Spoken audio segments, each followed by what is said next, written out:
चाळीसगाव तालुक्यातील टाकळी येथे अत्यंत संतापजनक आणि मन हेलावून टाकणारी घटना घडली आहे।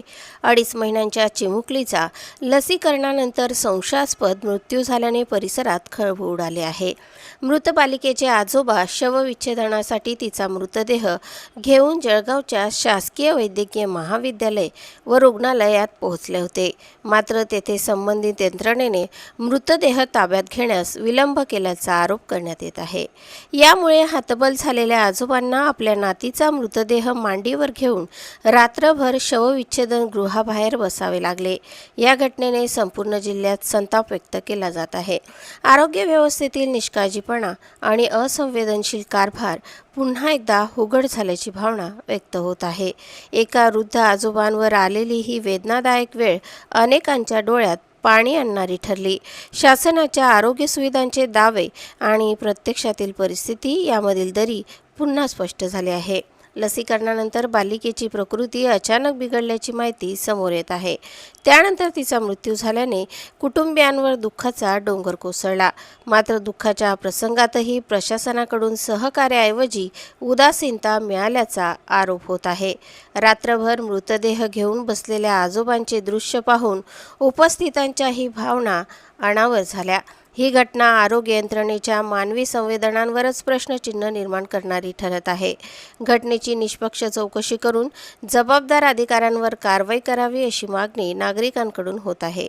तसंच लसीकरणानंतर बालिकेच्या मृत्यूचे नेमके कारण काय याचा शोध घेण्याची मागणीही जोर धरत आहे। दरम्यान या घटनेमुळे नागरिकांमध्ये भीती आणि संतापाचे वातावरण निर्माण झाले आहे। प्रतिनिधी प्रमोद राजपूतसह चाळीसगाव। काल सकाळी टाकळी प्रचा तालुका चाळीसगावात पोलिओचा डोस व ते एक दुसरा डोस देण्यासाठी घेऊन गेलो। डोस दिल्यानंतर ते आमचं बाळ 10 मिनिटाच्या आत बेशुद्ध अवस्थेत सारखं झालं।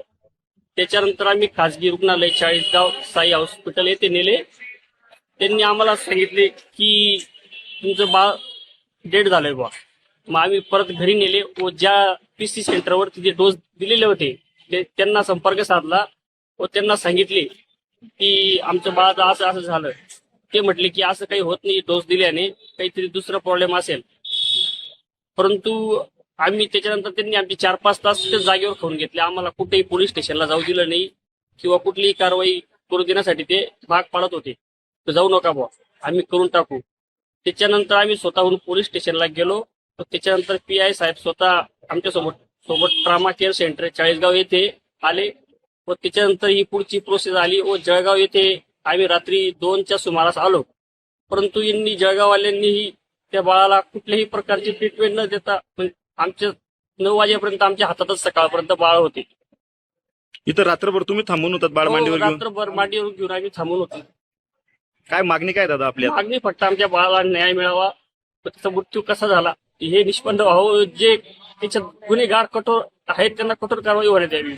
इथल्या लोकांचं एकच होतं, यांनी काहीतरी म्हणजे त्याला पेटी वगैरे कुठं ठेवलं पाहिजे होतं। आणि जेव्हा ही जी बॉडी आहे ही हद्दपार करून आली आहे, कारण की तालुका प्लेसला म्हणजे चाळीसगावला डेथ झाली आहे आणि तिथून ती जळगावला पाठवण्यात आली आहे। तर ते हद्दपार केल्याचं पण एक सर्टिफिकेट लागतं, तर तेही कागदपत्र त्यांच्याकडे नव्हतं। तर त्यामुळे जे मेडिकल ऑफिसर होते, कॅज्युअल्टी मेडिकल ऑफिसर, त्यांनी याबाबत नातेवाईकांना कळवलं की हे सगळे सर्टिफिकेट्स आणि डॉक्युमेंट्स लागतील, तर ते तुम्ही लवकरात लवकर अरेंज करा, तेव्हाच आपण ती बॉडी आतमध्ये घेऊ शकू। पण मला वाटतं ते सर्टिफिकेट त्यांना जमवायला थोडा वेळ लागला किंवा पोलिसांकडनं पण पंचनामा किंवा डेथ डिक्लेरेशन सर्टिफिकेट भेटलं नाही कदाचित, त्यामुळे ती बॉडी आतमध्ये घ्यायला थोडा वेळ झाला। या संदर्भात आपण एक ॲडव्हर्स इव्हेंट फॉलोइंग इम्युनायझेशन एक समिती असते। अशी कुठली घटना घडली तर त्याच्यावरती त्या घटनेची सखोल चौकशी करण्यासाठी जिल्हास्तरीय समिती असते। त्या जिल्हा शल्य चिकित्सक सर असतात, DHO सर असतात आणि त्या तज्ज्ञ डॉक्टर असतात। तर त्या समितीची आम्ही दुपारी बैठक ठेवलेली आहे आज। तर समितीच्या बैठकीमध्ये आपल्याला डिटेल अजून माहिती आता घेता येईल आणि संबंधित ठिकाणी आम्ही आमचे जिल्हा DRCHO जे अधिकारी आहे, जिल्हा परिषदचे जे लसीकरण अधिकारी असतात, ते आता व्हिजिटला गेलेले आहेत। ते पण अजून माहिती या मिटिंगला आम्हाला सांगतील।